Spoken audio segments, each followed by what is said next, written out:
بسم اللہ الرحمن الرحیم، اللہم صلی علی سیدنا مولانا محمد وبارک وسلم وسلم علیہ۔ امید کرتا ہوں تمام ناظرین سامعین خیریت سے ہوں گے۔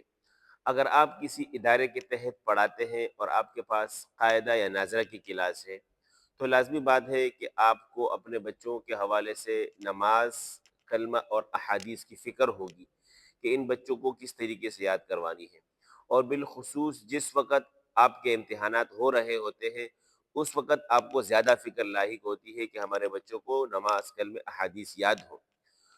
تو آپ کی جو ترتیب ہوتی ہے وہ گروپ وائز ہوتی ہے، جس میں ہر بچے کو آپ نے انفرادی یاد کرانا ہوتا ہے، یا اگر انفرادی نہیں بھی یاد کروانا تو آپ نے گروپ وائز یاد کروانا ہوتا ہے۔ یہ نماز کا گروپ ہے، یہ کلموں کا ہے، یہ احادیث کا گروپ ہے۔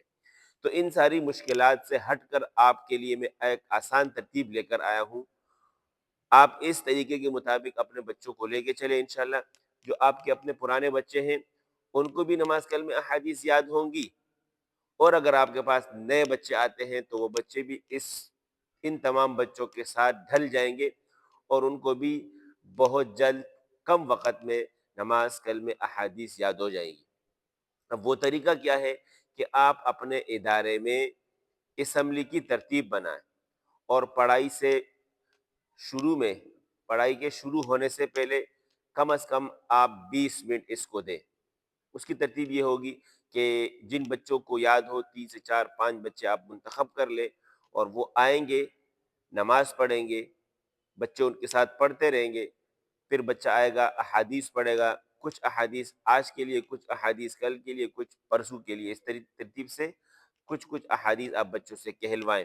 تو بچہ آ کر یہاں کر پڑھے گا، تمام بچے اس کے ساتھ مل کر پڑھیں گے۔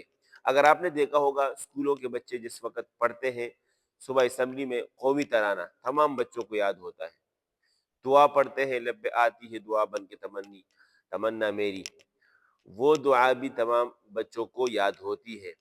تو اس ترتیب سے آپ بچوں کی اسمبلی میں ان سے نماز، کلمہ، احادیث کہلوائیں۔ انشاءاللہ تمام بچوں کو تمام چیزیں یاد ہوگی، اور جس وقت امتحان آئے گا تو آپ کو یہ پریشانی نہیں ہوگی۔ انشاءاللہ آپ کے تمام بچے نماز، کلمہ، احادیث میں اچھے نمبروں سے پاس ہوں گے۔